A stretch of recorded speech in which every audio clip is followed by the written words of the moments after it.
for the pot stickers themselves include the cabbage. Now I bought a slaw mix, and I'll finally dice this up also. The ground pork, green onions. Now we'll only use the white portion for the pot stickers. We'll save the green for the sauce. Also a carrot that I'll finely shred.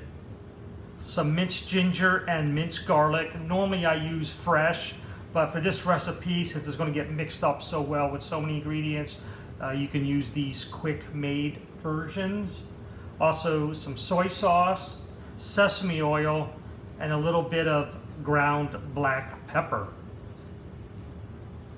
The wrappers I normally like to do from scratch, but today I went ahead and bought some, and unfortunately the store was out of the round ones, so all I have are these square ones, and I'll show you how we'll make them round in just a moment. For the cabbage, so I'm just going to pour a little bit out. What we're going to do is we're going to dice it into a fine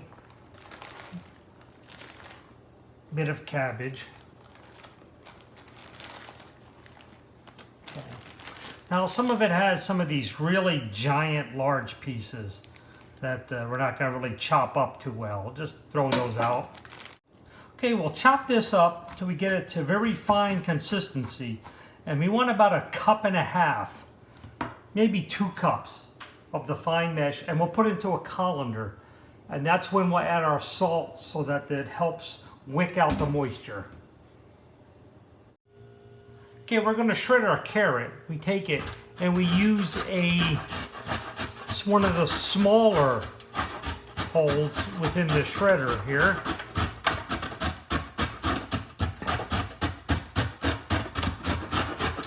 And we're just going to go ahead and keep on shredding. Now be careful, don't get too close. Don't hurt your fingers, don't hurt your hands, don't get them cut off. Just keep on going. And then this we're going to add to our cabbage as soon as we get it done. Oh, that's like safety right there. Safety 101. Let's be done with that. And voila, we have lots of carrots. Let's go ahead and pull out some of this. And we'll add this to our cabbage. Okay, so I'm going to add a tablespoon of salt. And we're going to sprinkle it all over. And then we're going to shake this up. Now I would recommend draining this in the sink because it's going to wick out all the moisture. As seen in a previous video, this is the moisture wicking off from your cabbage, and this will make it nice and crisp and awesome. Okay, we'll add our pork. We'll put it in our bowl, and then we will add all of our veggies that we let drain with the salt, so they are just without a lot of moisture. We reduce that by adding the salt. And then we will add the sesame oil. Let that drip in. This is the garlic and the ginger. Shove that in. Oh yeah, that is so good. And some soy sauce. And then of course our green onion. Mostly the white. We got a little bit of greenish at the fringe. And then we want to mix this together very lightly. Don't overwork it.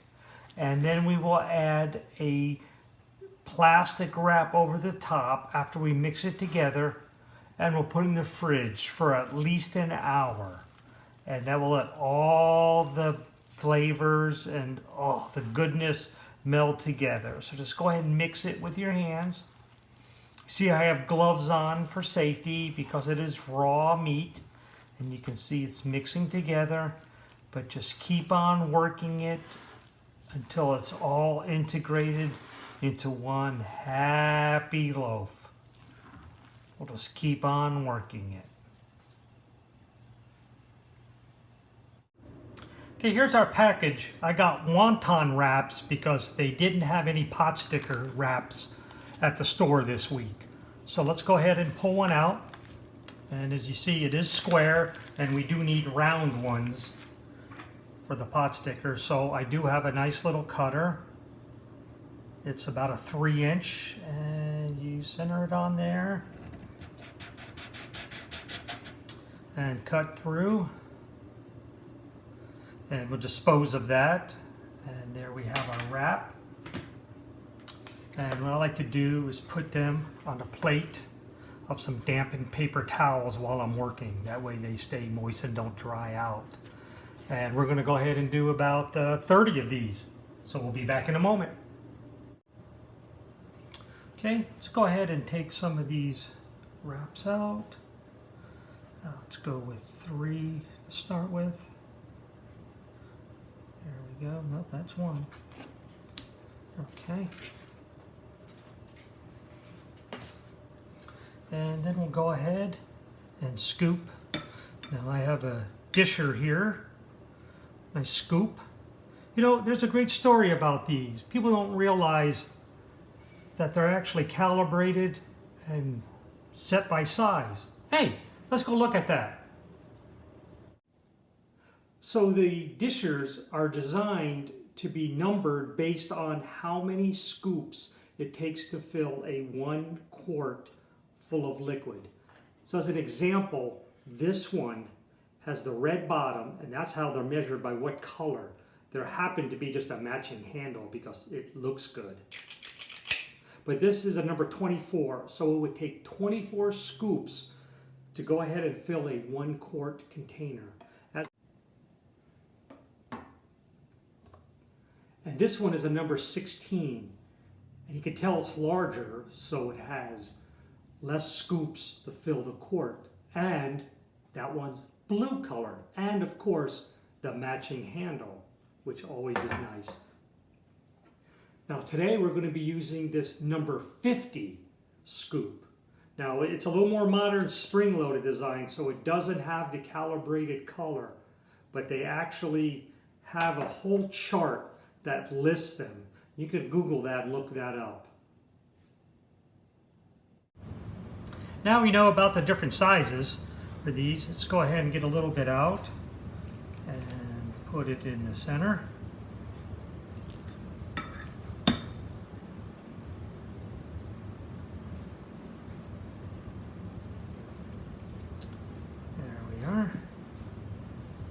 That's a little much. See, they can easily be overfilled, so be careful. Okay, so what we'll do is we'll go ahead and situate that towards the center. I like to flatten it out just a little bit so it helps when you fold them. And that's why I have a little towel here. So now what you do is with your finger and you wet half of the circumference of one, and then you pick it up and you kind of squeeze it, but not all the way. Then you start at the bottom. Now what you do is you only fold 1/2 of it into a pleat. See that? Only one side I'm folding. The other side stays straight. Do it nice and slow. Go all the way down to the end. Get down to the end, just kind of crimp them really tight. I like to make mine just a little flattened like that. And then I have a pan with some parchment or wax paper, and I just go ahead and stack them on there. So let's go ahead and try that again. Get it a little wet around the outside. That's what makes it stick. Again, it's why your towel's there. Fold it up. Start at the end, and remember, make a cleat, make a pleat, make a pleat. I try to do 5 to 7, but you know, after a while you don't even count, and then seal the ends real tight. And like I said, put a nice little pat, that way it's flat on the bottom, and they cook really well like that. And one more. Let's get it nice and wet. Hold it, pinch on one side.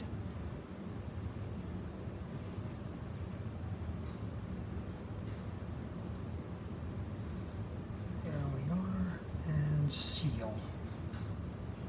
There we are. And look, they come out pretty consistent. Takes a little practice, but they're fun to do.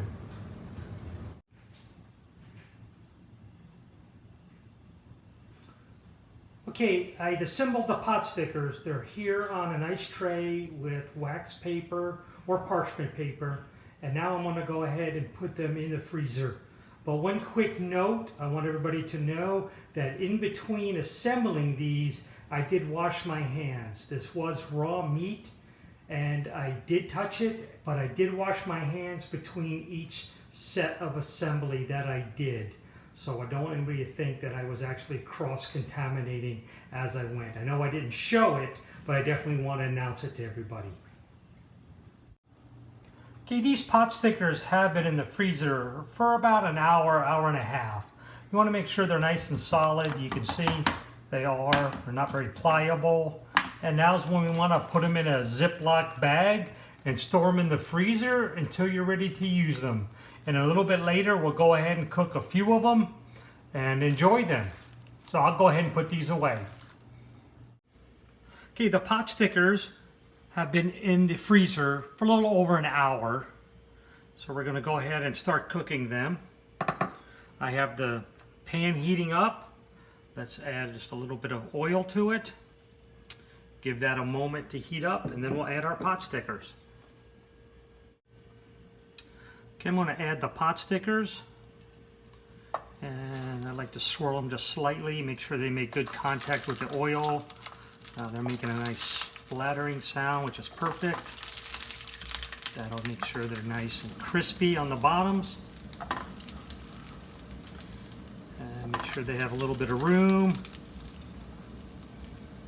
And let them cook just a few minutes till they start browning on the bottom.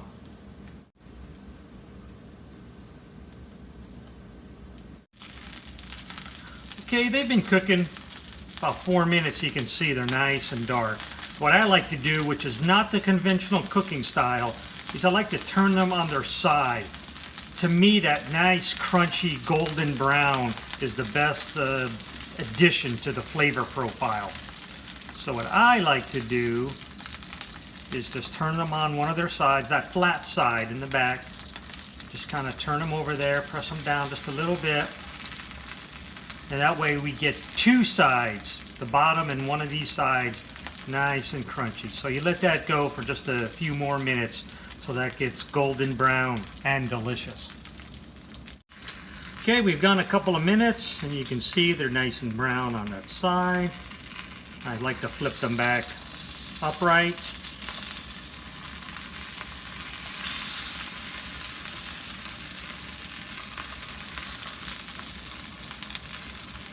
Go.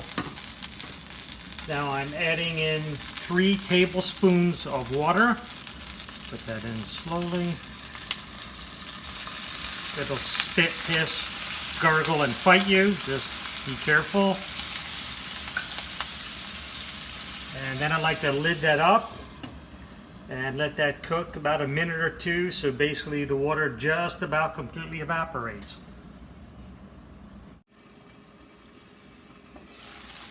Alright, let's take the lid off.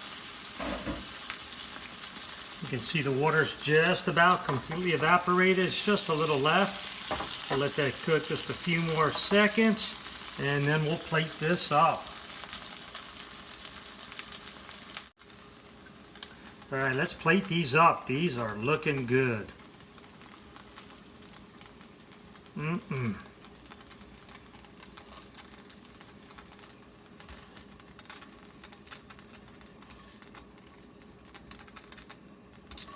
Alright, now let's go take these to the table. Okay, to plate up this awesome lunch, we have this cute owl bento box. And inside I have some decorated sausages. Here's a little heart, here's a little penguin, and a cute little guy.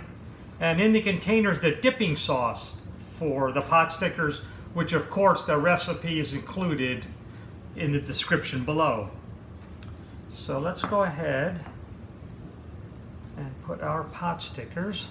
And I did line the bento with some lettuce so the pot stickers don't stick. And let's just try one more. That's probably overloading it, but that looks like a really good lunch for someone to have. Now's my favorite part. I have some for me to eat. I went ahead and boxed up my lunch. That'll be ready.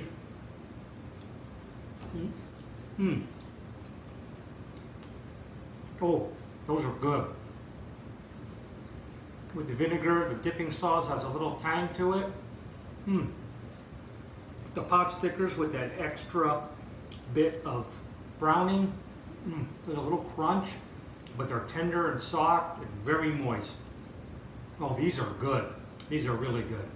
So please remember to subscribe and like and leave a comment on what your favorite pot stickers are. This is Bento Box. Thank you so much.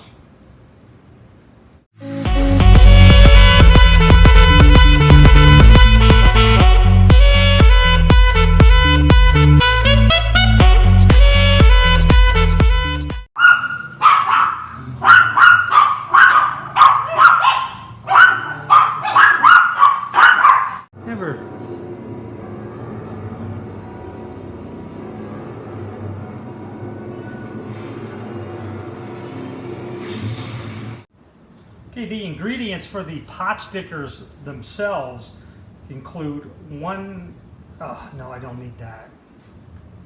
The ingredients for the pot stickers themselves include the cabbage.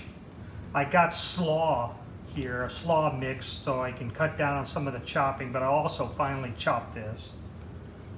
The ground pork, bunch of green onions. Now for the oh, a hairball, sorry. The ingredients for whatever we're making, I'll get it eventually. Okay, our wonton wraps that we have today are square and we need round for our dumplings, our pot stickers. See if you can get one out. Okay, I can't get any out. Okay, now we know how the history, okay, no. Okay, I don't know what I'm saying.